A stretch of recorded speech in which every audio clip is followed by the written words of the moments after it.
참 예수님, 하감세 시작. 하느님 감사합니다. 하느님 감사합니다. 하느님 감사합니다. 하느님을 알면 알수록 믿음은 커질 수밖에 없습니다. 그렇기 때문에 하느님을 아는 게 가장 중요하죠. 내가 신앙인으로서 뭘 해야 되겠다라는 마음가짐도 중요하지만 인간이라는 존재는 어떤 것을 생각하느냐, 어떤 것을 느끼느냐에 따라서 달라질 수밖에 없죠. 좋은 것은 합니다. 하지만 부담이 되는 것은 자꾸만 안 하게 되죠. 그래서 신앙도 억지로 계명을 지키는 것이 아니라 하느님 없이는 내가 살 수 없구나. 하느님 안에 머물러야 되겠다. 하느님은 나를 버리지 않으신다. 하느님은 매 순간순간 나와 함께 하시면서 나를 살리시고 나를 치유하시고 이끄시니까 하느님 안에 머물러야 되겠다라는 마음이 들면 하느님께서 우리에게 하시는 말씀을 귀담아 듣게 되죠. 그래서 하느님의 말씀을 부담으로 듣는 것이 아니라 나를 나보다 더 잘하시고 나를 나보다 더 사랑하시는 하느님, 그분이 나에게 하시는 말씀, 내가 이해하지 못해도 그것을 듣고 실천할 때 나는 살 수 있구나 라는 깨달음, 경험이 있을 때 믿음은 자라난다는 거죠. 그래서 믿음이라는 것은 늘 함께 하시는 하느님을 의식하고 그분을 바라보고 그분의 말씀을 듣고 따라가는 겁니다. 회개라는 것이 바로 이거죠. 회개라는 것은 방향성과 중심이 있어야 되는데 단순히 어떤 죄를 짓지 말아야 되겠다 이것으로 끝나는 게 아니라 하느님을 향해야 되겠다, 또 하느님 안에 머물러야 되겠다, 하느님 없이는 내가 살아갈 수 없으니 하는 겁니다. 그래서 우리는 성경을 통해서 하느님을 알 수 있고 하느님을 만날 수 있죠. 나이가 들면서 하느님의 마음이 어떤지를 조금은 더 깊이 깨닫게 됩니다. 나이가 어릴 때나 젊을 때는 잘 모르지만 나이가 들면서 특히 부모가 되면서 우리는 하느님의 마음을 조금은 알게 되지 않습니까? 부모가 되면서 세상에 없던 자녀들이 태어나면서부터 나는 완전히 다른 내가 되지 않아요. 다른 나가 되지 않습니까? 그래서 아빠, 엄마로 불리우는 순간부터 우리는 새로운 삶을 살게 됩니다. 이전의 삶과는 전혀 다른 삶을 살아갈 수밖에 없죠. 그래서 엄마라고 불리우는 순간부터 다른 사람이 되고 남자는 좀 늦는데요. 왜냐하면 남자는 아빠라는 말을 듣는 순간에 잘 못 느끼지만 이제 내 아들이구나, 내 딸이구나라는 것을 느낄 때부터, 그래서 이런 일화도 있다라고 합니다.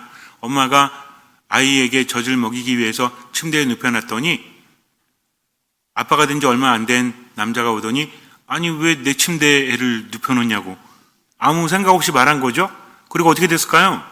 무지하게 삶이 힘들었지. 그딴 말을 했기 때문에. 그래서 그 얘기를 하면서 자기도 왜 그런 얘기를 했는지 모르겠지만 어쨌든 약간 낯설은 그런 기분이 느껴지고 합리적이진 않지만 많은 생각이 들었다고 합니다. 그러나 아이가 커가면 커갈수록 이제는 정말 아빠가 되죠. 그 마음이 다르지 않습니까? 그래서 보통 뭐라고 하죠? 너도 아빠 되고 엄마 돼봐. 이 마음 알 거야. 우리도 알지 않습니까? 나이가 들어가면서. 그런데 아빠가 되고 엄마가 된다는 것은 행복한 삶인가요? 아니면 힘든 삶인가요?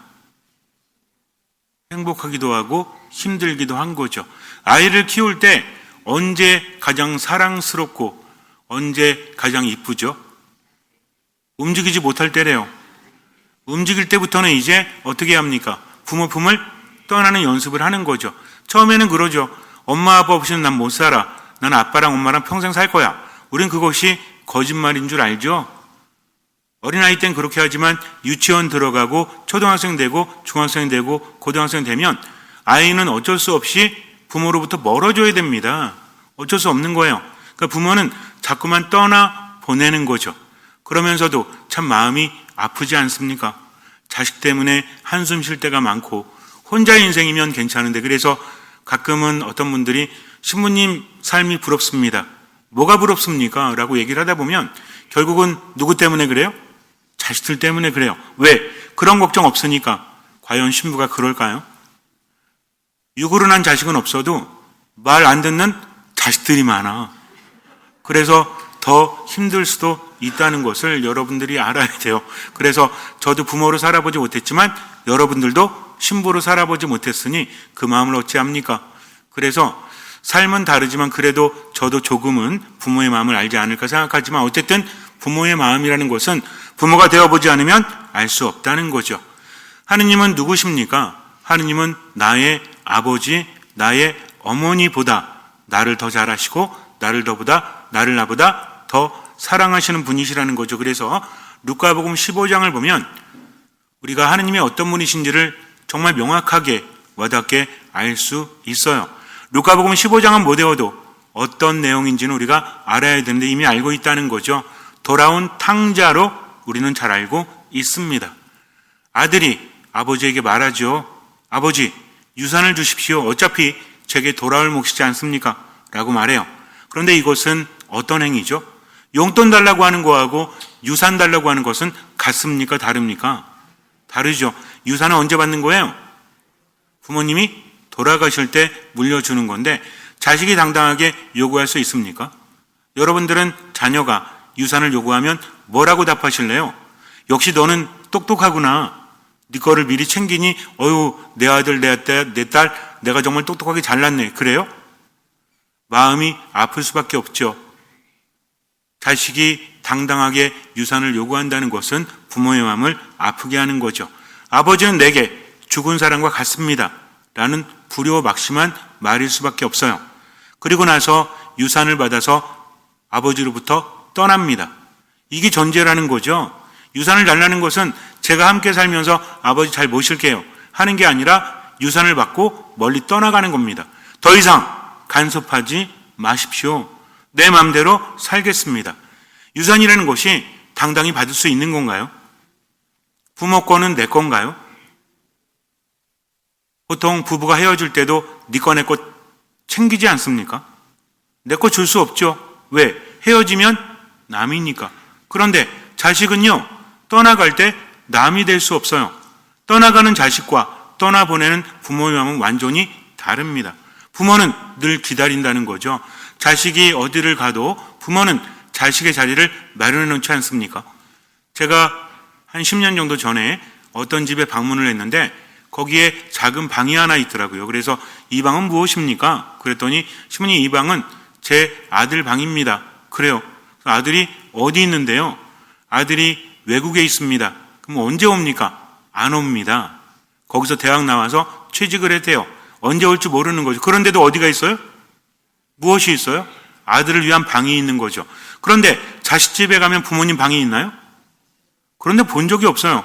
도대체 왜 그러는 걸까요? 자식은 부모에게 받기만 하고 결국은 떠날 수밖에 없다. 아파하지 마세요. 여러분만 그런 게 아니라 옆에 계신 분도 마찬가지입니다. 부모가 되는 순간부터 자식은 떠날 수밖에 없고요. 결국은 자식을 위해서 투자하지만 받을 수는 없습니다. 그런데도 부모는 계속 퍼주기만 하는 거죠. 어쨌든 아들은 아버지에게 유산을 받은 다음에 먼 고장으로 떠납니다. 아버지가 찾을 수 없는 아주 먼 고장으로 떠났다는 거죠. 그러면서 가산을 탕진하게 돼요. 우린 잘 알고 있죠? 그런데 자식이 가산을 탕진할지 아버지는 알았을까요? 몰랐을까요? 알고 있었죠. 그래서 하염없이 기다립니다. 언젠가는 아들이 돌아오겠지. 만약에 사랑하는 연인이 떠나면 기다립니까? 1년 지나고 2년 지나고 3년 지나면 기다려지나요? 처음에는 어떤 아쉬움이 있고 미련이 남아서 올지도 모르겠다라는 그런 기대감이 있지만 1년 지나고 2년 지나면 남입니다. 근데 자식은 떠나고 3년이 지나고 5년이 지나도 남이 아니죠. 그러니 기다릴 수밖에 없어요. 자식은 아버지를 까맣게 잊습니다. 모든 가산을 탕진하고 말아요. 유대인들은 돼지를 부정한 짐승으로 여기죠. 그래서 먹지도 않고 웬만해서는 잘 키우지도 않아요. 그런데 하도 먹을 게 없어서 기근이 들고 가산을 다 탕진해서 돈이 없지 않아요? 목구멍이 포도청이라고 돼지 짓일을 합니다. 돼지는 굽이 갈라져 있지만 뭐를 하지 않죠? 되새김질을 하지 않기 때문에 부정한 짐승인 거죠. 그런데도 어쩔 수 없이 유대인의 정체성을 잃어버리고 만 거죠. 얼마나 비참해집니까? 인간이 살아가면서 정말 힘들 때가 언제죠? 자존심이 무너질 때, 비참할 때, 모욕감을 느낄 때. 근데 본인이 그런 선택을 할 수밖에 없다는 거죠. 그러면서 얼마나 서럽고 힘들었을까요? 그런데도 아버지에게 돌아가지 못하죠. 왜? 벼르기도 낯짝이 있다고 이미 유산을 받았기 때문입니다. 자식은 이래요. 부모도 나를 그렇게 보겠지. 내가 부모를 떠나왔으니 나의 아버지도 나를 더 이상 아들로 여기지 않을 거야 라고 생각을 한다는 겁니다. 하나부터 열까지 자식은 부모를 닮은 존재임에도 불구하고 부모의 마음과 전혀 달라요. 유전적으로는 닮았죠. 생김새도 닮고 성격도 닮지 않습니까? 근데 생각은 완전히 다르다는 거죠. 자기가 아버지를 버렸기 때문에 아버지도 나를 버렸을 거야. 유산을 요구했으니까 라는 생각을 했던 거죠. 그런데요, 너무나 배가 고파요. 돼지들이 먹는 열매 꼬투리, 그것으로 배를 채우기를 바랬지만 그것도 허락되지 않습니다. 그때서야 아버지가 기억나는데, 아들로서 아버지가 기억나는 것이 아니라 아버지는 워낙 자비로운 분이기 때문에 일꾼들에게도 잘해주신다. 그러니 내가 돌아가야 되겠다. 아들로서 돌아가는 게 아니라 일꾼으로, 사꾼으로 써달라고 아버지에게 부탁해야 되겠다 라는 마음 먹고 갑니다. 얼마나 남루하고 비참한 모습이었을까요? 그렇게 가는데 내가 가면 아버지가 받아줄까, 받아주지 않을까 걱정도 많겠죠. 그럼에도 불구하고 굶어 죽기 싫어서 아버지를 찾아가는 마음, 여러분들은 어떤 생각이 드십니까? 그런데요, 저 멀리에서 아버지가 기다리고 있어요. 왜 기다렸을까요? 이놈의 자식이 가산을 다 탕진하고 돌아올 때가 됐는데 그럼 당장 내쫓아야 되겠다. 어디 감히 내 땅에 들어서느냐? 썩 나가라 라고 하는 겁니까? 그게 아니죠.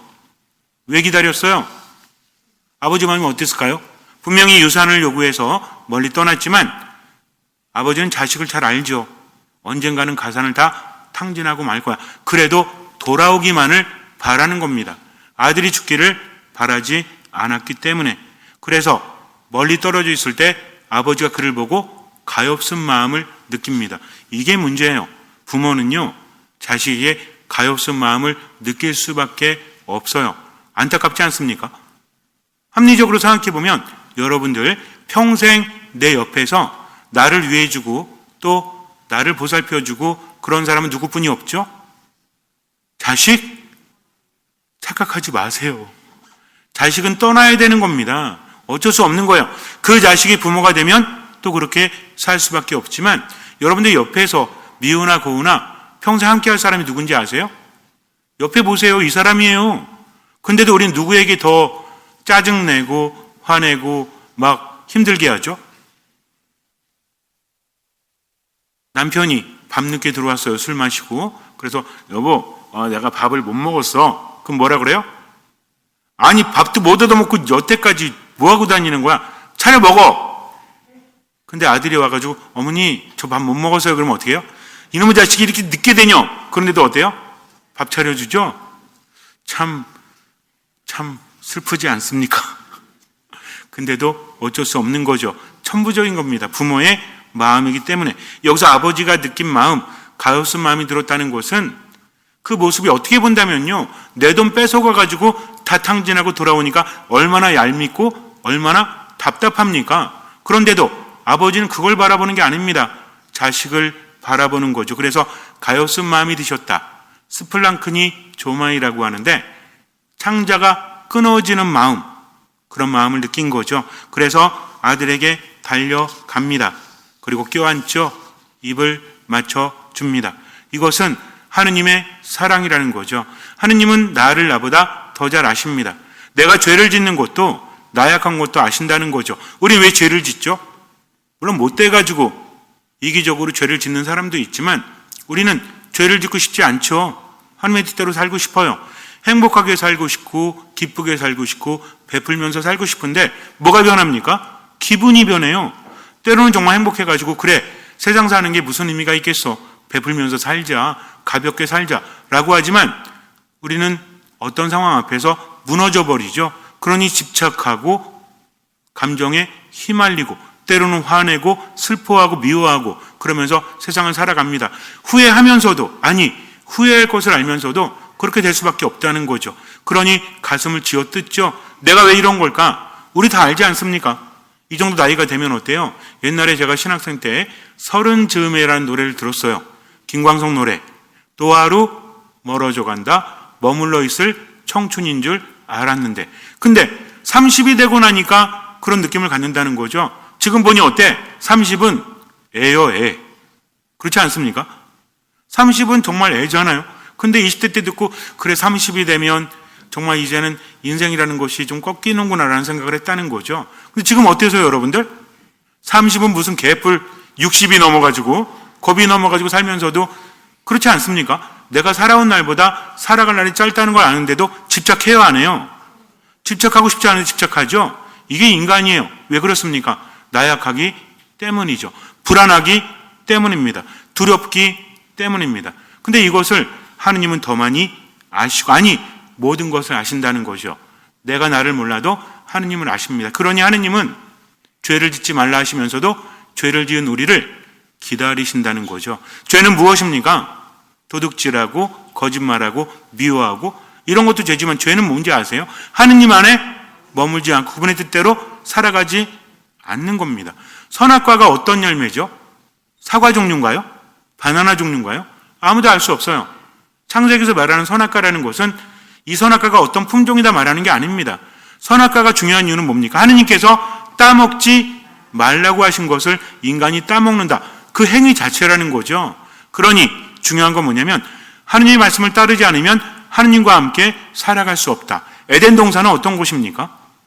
에덴 동산은 저 아프리카에 있고 어디 있고 이게 아니라 하느님과 함께 살아가는 공간이라는 거죠. 그런데 죄를 지으니까 하느님 안에 머물지 못하는 거죠. 사랑하지 못하는 것도 죄입니다. 기뻐하지 못하는 것도 죄입니다. 행복하지 않은 것도 죄라는 거죠. 그렇다면 우리는 모두가 죄인이죠. 그 근본 이유가 뭡니까?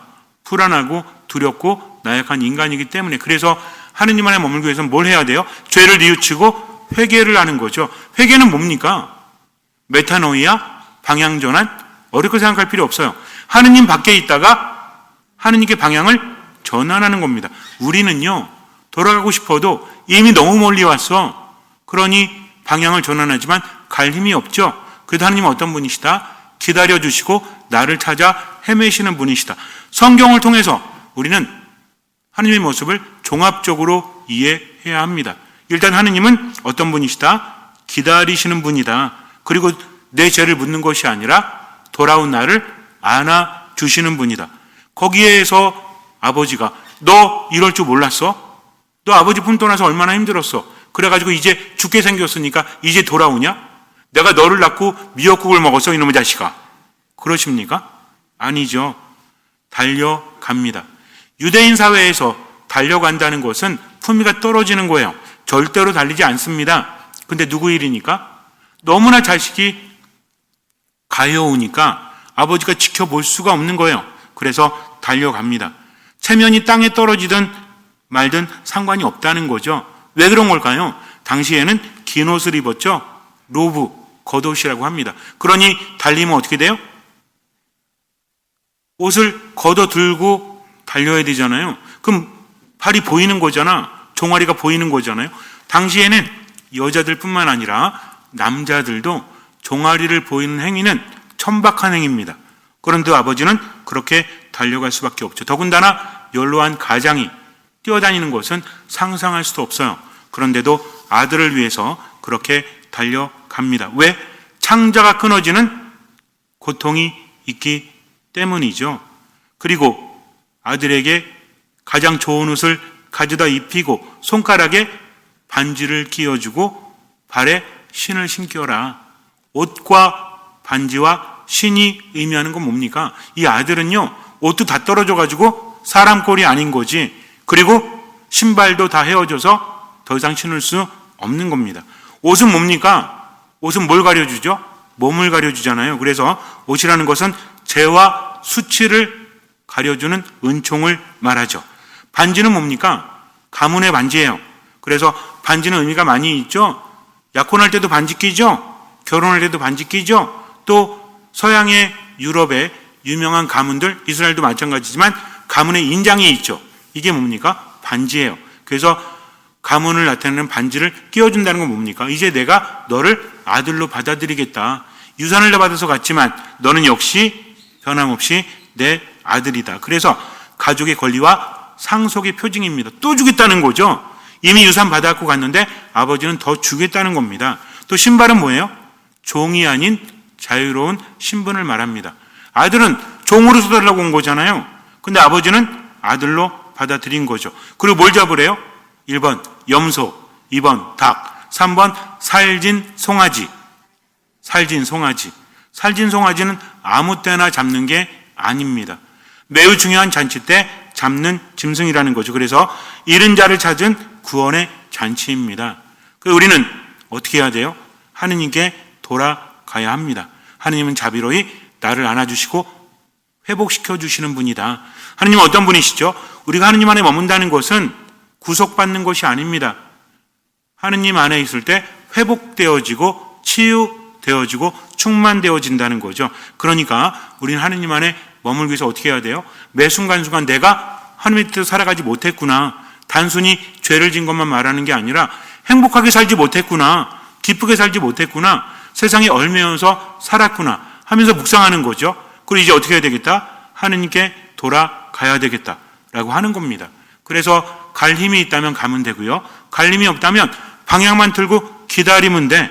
예수님 또 뭐라고 하십니까? 목자가 양을 잃어버렸을 때 어떻게 한다? 100마리 중에 1마리 잃어버리죠? 근데 이 양은 목자를 찾아올 능력이 없지 않아요?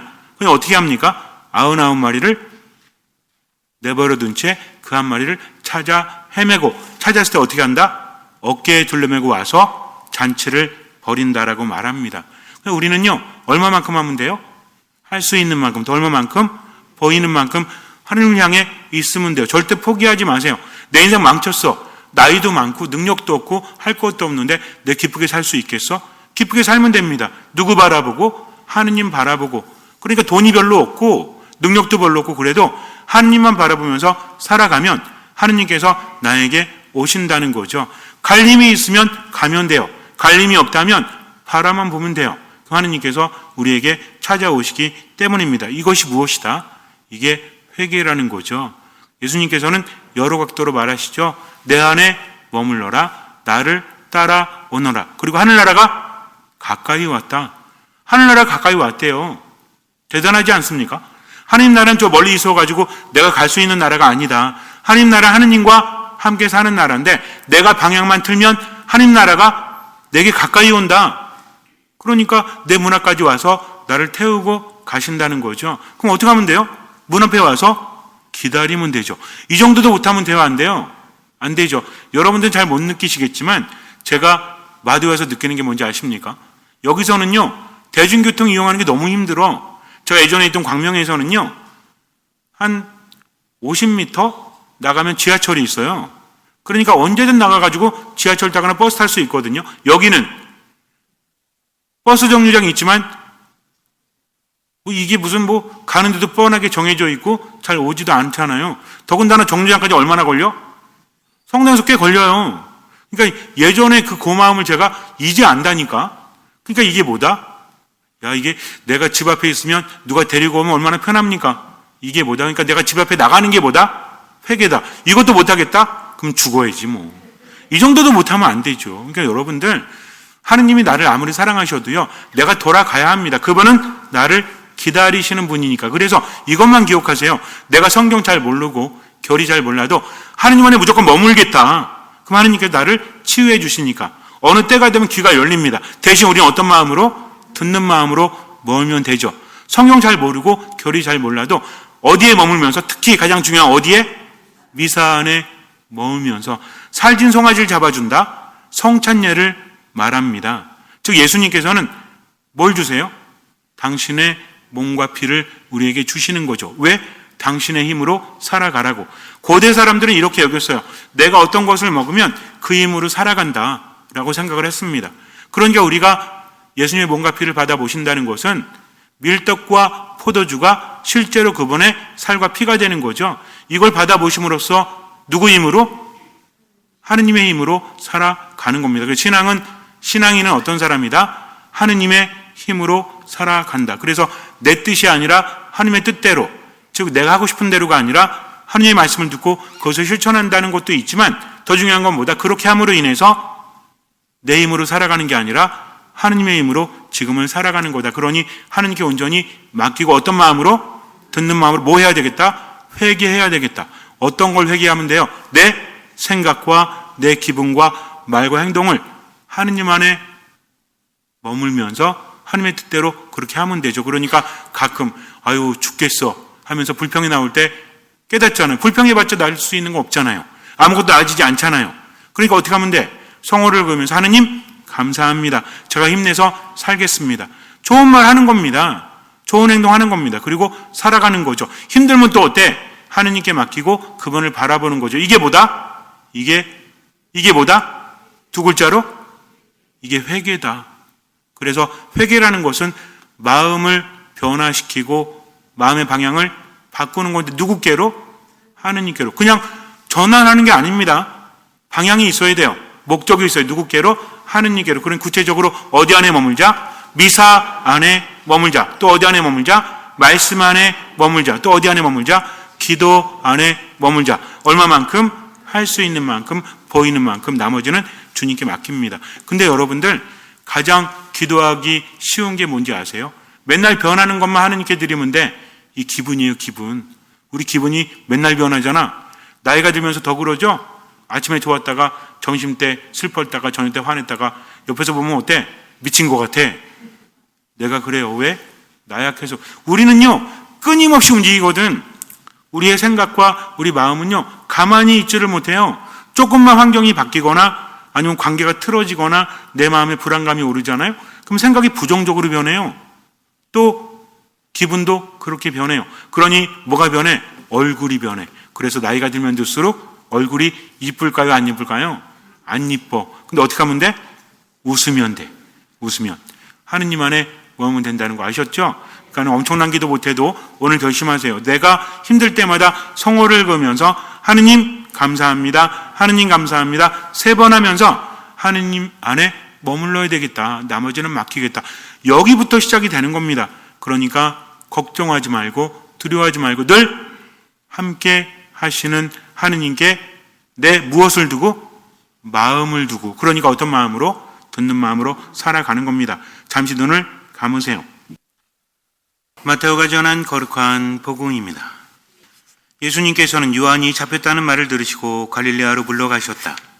그리고 나자렛을 떠나 즈불론과 납달리 지방 호숫가에 있는 카파르나움으로 가시어 자리를 잡으셨다. 이사야 예언자를 통하여 하신 말씀이 이루어지려고 그리 된 것이다. 즈불론 땅과 납달리 땅, 바다로 가는 길, 요르단 건너편, 이민족들의 갈릴레아. 어둠 속에 앉아있는 백성이 큰 빛을 보았다. 죽음의 그림자가 드리운 고장에 앉아있는 이들에게 빛이 떠올랐다. 그때부터 예수님께서는 회개하여라, 하늘나라가 가까이 왔다 하고 선포하기 시작하셨다. 하늘나라 가까이 왔다 예수님 말씀하십니다. 이미 여기에 온 거죠. 예수님을 본 곳은 하나님을 뵌 곳입니다. 예수님이 계신 곳이 하느님의 나라죠. 이제 중요한 것은 그분의 뜻대로 살아가는 겁니다. 내 생각과 감정과 기분 모든 것을 하느님께 봉헌하고 지금을 살아가세요. 하느님 안에서 할 수 있는 만큼 보이는 만큼. 그런데 미사 안에 온전히 머물러야 합니다. 말씀 안에 머물러야 합니다. 기도 안에 머물러야 합니다. 듣는 마음으로 그렇게 지금을 살아가고 나머지는 모두 하느님께 맡기십시오. 나를 나보다 더 잘하시고 나를 나보다 더 사랑하신 하느님께서 그 믿음을 모시고 우리 삶에 놀라운 기적을 일으켜 주실 것입니다. 아멘.